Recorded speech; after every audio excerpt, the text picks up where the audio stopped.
Hello, everyone. I'm Anthony Molinari. I am a member of the Lane Peace Center, and I'm also a student here at Lane.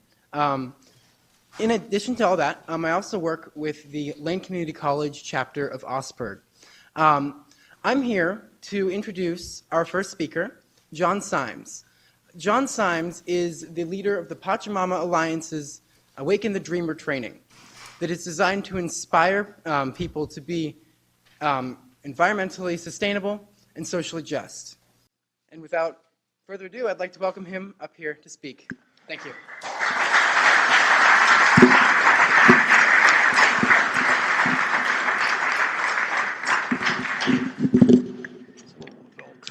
Thank you. I want to thank Anthony for the introduction. I was pleased there was a male presence on the Peace Committee. So thank you. And I wanted just to mention a privilege I think we all enjoy today, and that's the privilege of being here in this space, which is being so carefully crafted for us. And I mean the physical space that we're in, and I mean the space of this convening, this symposium.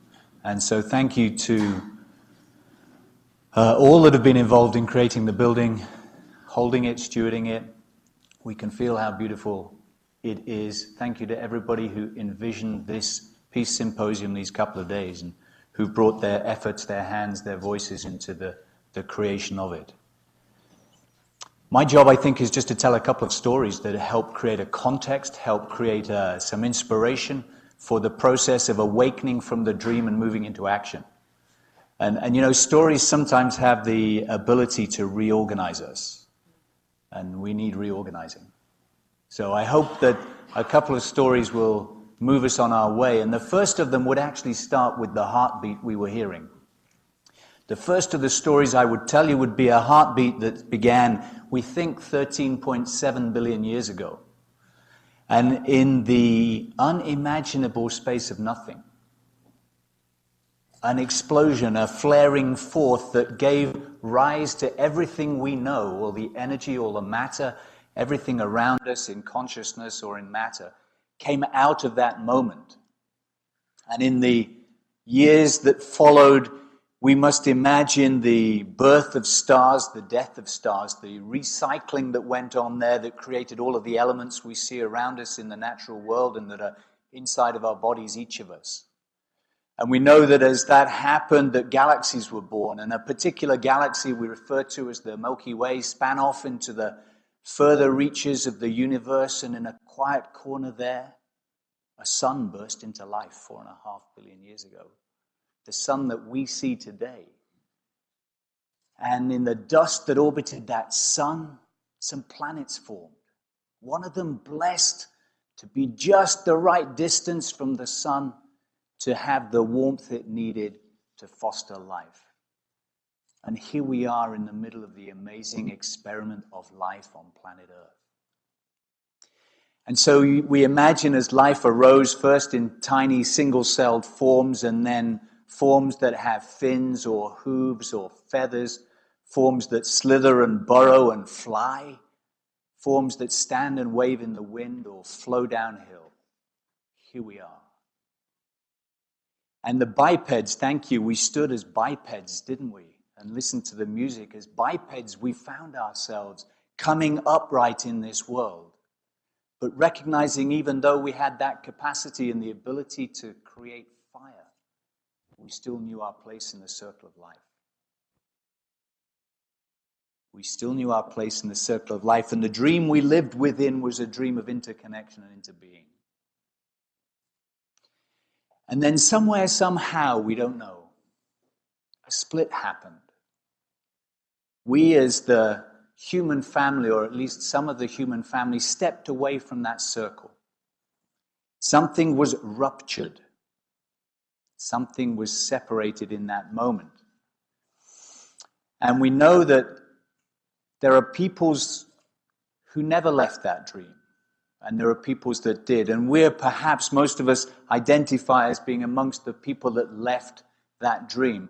I'm reminded of some words that illustrate this. They're from a poem by David Wagoner, who says that his poem, The Silence of the Stars, when Lawrence van der Post one night in the Kalahari desert told the Bushmen he couldn't hear the stars singing, they didn't believe him.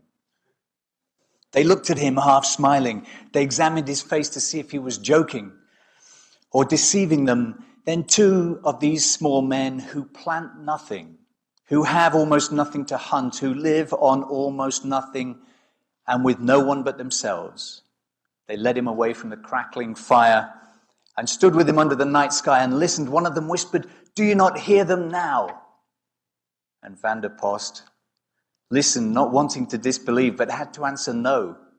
They walked him slowly, like a sick man, to the small dim circle of firelight and told him they were terribly sorry. And he felt even sorrier for himself and blamed his ancestors for his strange loss of hearing, which was now his loss also. And maybe that's the relationship we have. I don't know. I'm minded to think that, we're here and this, inside of this forgetting, something else has been born. Inside of this rupture that took us away from the natural order of things, we've separated ourselves from nature. We begin to separate ourselves from each other.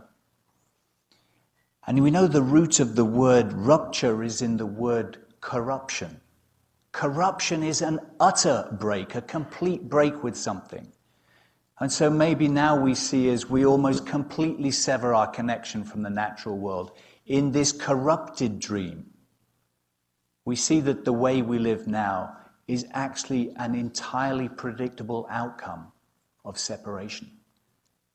From maybe those first moments when we cultivated the land and acquired a surplus in a good year, and a surplus in a second good year, and surplus led us to comfort, surplus perhaps gave us power. Perhaps that led us into exploitation. And from there it's but a step or two into a system that keeps that exploitation in place, that continues to benefit year after year the same people at the expense of many others, and at the expense of all life. So here we are, the rigged game that we live within, the rigged game that we've been born into, is the entirely predictable outcome of living in a dream of separation. And we're gathered here, and how wonderful it was to hear the committee tell us of the commitment they have and we have to find a new dream, freed from the shackles of that old dream. But I wanted to tell you a story as well about the Achua people, who are a forest-dwelling tribe in the rainforests of Ecuador. And we might say that the land they live in is untouched. That's not quite true. There are runways in many of the communities. And the runways are, in fact, the principal way of arriving by small plane with the Achua people. Wisdom keepers for the planet. We might think of them that way. A dream culture. They rise before dawn every morning and they interpret their dreams. They share their dreams in families and in communities, and they decide how they'll live their day by the dreams they had the night before. And in the early 90s, their dreams told them that there was a threat to their way of life and a threat to the forest itself. The threat was showing up in the form of oil companies, other extractive industries that were moving into parts of the rainforest in Ecuador.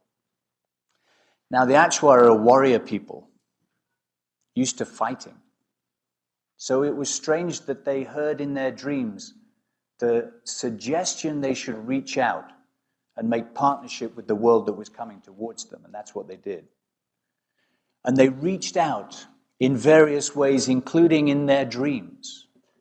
Their dreams were heard by different people in the modern world. One of them might share the tale this evening. John Perkins, who's here, is one of the people who heard the dreams from the Achua calling for partnership. And so, by dint of that, in the mid-90s, some people from North America met in the jungle with the Achua people. And the Pachamama Alliance was born as an organization to support and empower the Achua people in their work to hold on to their way of life, to do simple things like get title to the land in which they lived in the rainforest. Let me say a couple of things about the work that Belen and her team are doing in Ecuador. And really what I want to stress is that the work we're doing is to support the voice of the Achua and now other indigenous people, as she said, in the protection of their land, but in a contribution in the plurinational state of Ecuador, that there's a contribution that flows through the indigenous people. And I want to tell you about the most beautiful expression of that, which has implications for the entire world. In 2007, the Ecuadorian country went through a reassessment of its constitution with the commitment to create a new constitution, which was signed into law in 2008. Because of the strong and empowered voice of indigenous people in that conversation, the Ecuadorian constitution enshrines the legal rights of nature. So Mother Earth, yes, yeah, I think that's worth a clap. So for the first time that we know of, here is law that's now giving rights to the natural world. Bolivia has piggybacked on that and has now put even more law into force to develop on that. And I saw a while ago that even in New Zealand, legal rights had been given to a river on one of the islands in New Zealand. So what comes when we can enshrine and listen and amplify the voice of the wisdom keepers on the planet might serve us all. I wanted to stress that. And the second point we should make is Belen told us that the organization has been shut down by the Ecuadorian government. And I think that's a badge we wear with a little bit of pride that says maybe we were actually doing a great job. The threat of oil extraction in south central Amazon is as real today as it was 20 years ago when the Achua first reached out towards the modern world. And our work to support the opposition to that extractive industries has been really successful. I'm not going to take questions if that's okay, but I'm happy to talk later if just come and see me afterwards. So here's the work in the Amazon, and here's the work of empowering that voice. Did I tell you about the other thing the Achua asked us? No. Okay, well, so they said, you know, it's actually you guys that are causing the problem. I don't think they said it quite like that, but what they said is that you in the modern world are living in a dream. You're living in a dream of separation, you're living in a dream. The dream of the modern world, we might say, is what's causing the way we behave, and that's what's driving the destruction of the rainforest. That's what's causing us to go drill for oil in places where we shouldn't be. That's what's causing this insatiable spreading of the modern human family around the rest of the planet and the exploitation of the planet, the exploitation of each other. So their invitation was go change the dream of the modern world. And to the credit of the founders of the Pachamama Alliance, they took that invitation seriously and sat with it year after year after year, trying to figure out how do you change the dream of the planet. And so our contribution to that is to begin a process which helps us see a different relationship to the stories that we live in. The stories that we live in. And the first thing that we did back in 2005 was create something called the Awakening the Dreamer, Changing the Dream Symposium. And we'll be sharing the 2014 version of that with you this afternoon here. That's an event designed to wake us up out of the dream of the modern world, help us find a different relationship with the world around us, help us find a different relationship with ourselves stood inside that world. So I really hope, I invite you all to be back here this afternoon to experience the symposium, an event which itself has traveled all around the world. What we have now is the symposium as the first step of a pathway toward action. designed by the Pachamama Alliance. Our program is now called the Up to Us Initiative. We believe it's up to us.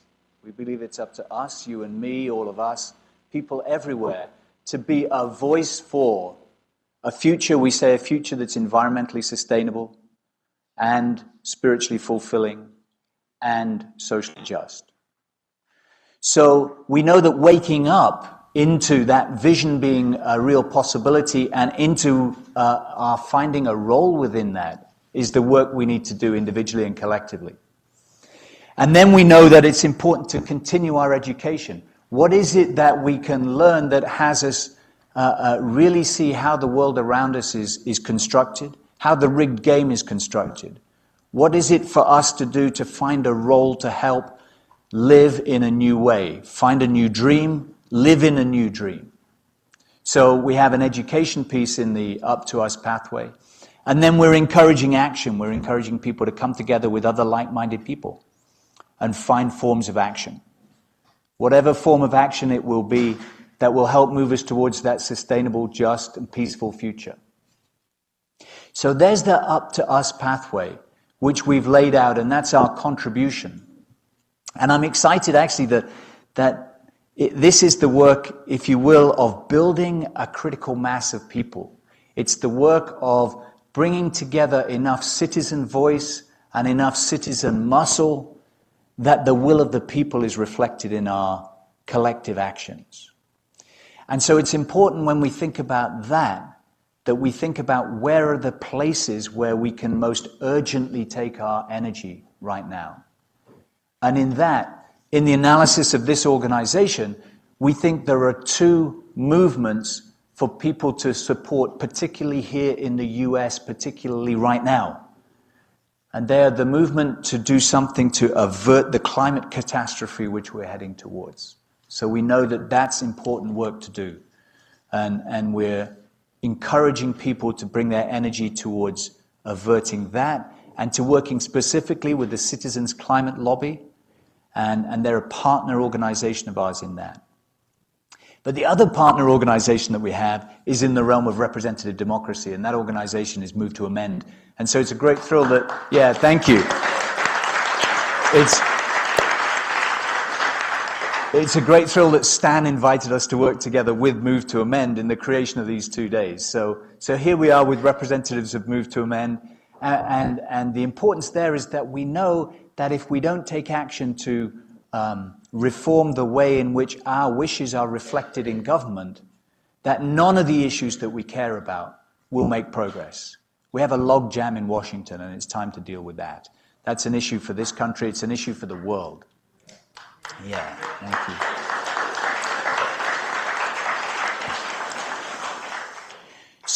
So inside this Up to Us, inside this initiative, the phenomenon that we're seeing is people called into action. People called out of an old dream, which is reinforced all around us, but managing to wake themselves out of this dream and find a way to identify a new dream and find action that takes us towards it. And, you know, that's what happened to me. If I go back a dozen years, I was living in the UK and I was working inside the orthodox world as a business consultant until I realized actually what I was doing was greasing the wheels of the corporate train that was actually leading us towards the edge of something terrible. I didn't have the ability to influence the direction of that train in that time, but I decided to stop greasing the wheels. And what came to me in my own reflection, and this is how, we're not going to call it coincidence, or we're not going to call it coincidence lightly, but what came to me in that was to write a book. It came to me, Your Planet Needs You. It was my way of crying from my heart that I must and we must wake up and do something. What I didn't know back then as this was written was that it almost completely maps the work of the Pachamama Alliance, an organization on the other side of the world, who found out about the book as I found out about them and phoned me up one day and said, the literal question was, what are you doing with the rest of your life, John? And now my wife and I live in San Francisco, so that's actually, I'm learning to pay attention. That's how the dream is created. I could tell you as well, I could tell you about Arwel, a young man in Ghana. The symposium reached him in Ghana. He decided to use it as a tool to wake up people in the villages where deforestation was the only way they knew to have livelihood. He felt so strongly that was inappropriate. He took the symposium. The story actually has Arwel, this young man, hiring a taxi, renting a generator, taking a TV screen from his mum's house so he could show the videos that are involved in the Awakening the Dreamer Symposium inside the tribal longhouse of the people in the forest. So this story that we've created in the symposium has a potency. It has an ability to touch that place in every human heart that longs for justice, that longs for harmony, that longs for the embrace of our mother. And so that's the work we've been doing. There are many other stories. There are volunteers in this room who've been touched by the work of the Pachamama Alliance in such a way that they continue to be a stand for that work spreading here in Oregon. And you'll see some of them this afternoon when we present the symposium, and you'll hear more about the activities that they're up to through that. And so I'm seeing here a phenomenon of people called by life itself to move into action. And I guess what I'm pointing to is that life is calling us. Life is calling us through that heartbeat. Life is calling us through the voice of the Achwa. Life is calling us by this process of the Awakening the Dreamer Symposium spreading around the world.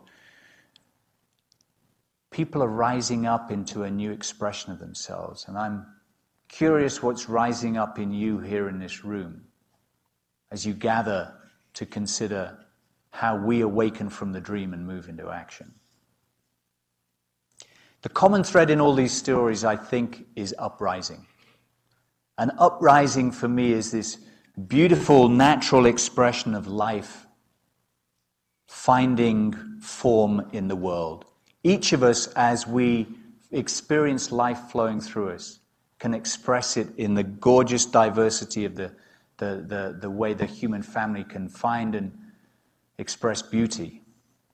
Here we are individually called by life to remember that old story, called by life to remember to be able to hear the stars singing, called by life to find a contribution to make that moves us towards truth and moves us towards justice. What do we have to do in that? Cultural fluency. Wow. Cultural fluency is where we learn to remember, to come together again. We learn to speak to each other across the boundaries that have been created. We learn to speak across anything that has separated us. We learn to see our common humanity. We learn to see that actually we're each beautiful expressions of life herself. And when we get to see and know that, we're remembering as a human family. The Achwa people stood proud. They are uprising as a people. I was there last year, and with complete humility, without any show at all, one of the men folk said to us, "This is our life. We live here in the forest. This is where we live, and we will die for this as well." Said not from a place of threat, not from a place of anger, just from a place of surrender to the great mystery that says, here is what we know, here's the dream we live within, and that's something that we will give our lives for, to be able to live in the dream that we choose. There's much for us to learn from that quiet dignity. I invite you all here to find the stories that serve you. I invite you all here to find the roles that you can play. In this regathering of the tribe, I want to leave you with a couple of words. I'm inviting you to think about this. As the human family regathers, hold each embrace a moment longer, lest that breath, that softening, tell of a vow that we made somewhere else. Pay attention to the eyes of every new acquaintance you meet. Linger a while, perchance the ancient pact we made reveals itself there. And listen, please, for clues that we share an ever-present longing for wholeness and an end to suffering. In these ways and more, a scattered tribe is refinding itself and refinding what it means to be human, agents both of death and destruction, and the birth and recreation of our world. Sweet the miracles that are available in our midst. Tender the space for our communing, for your hero's journey and mine. Our shared vision and the inner knowing that is arising in us all makes available enough light for us to see and be seen by each other and by another such gathering, another glimmering in the emerging web of light, of you and you and you and you and hope. Thank you, ladies and gentlemen, for being here. Thank you so much.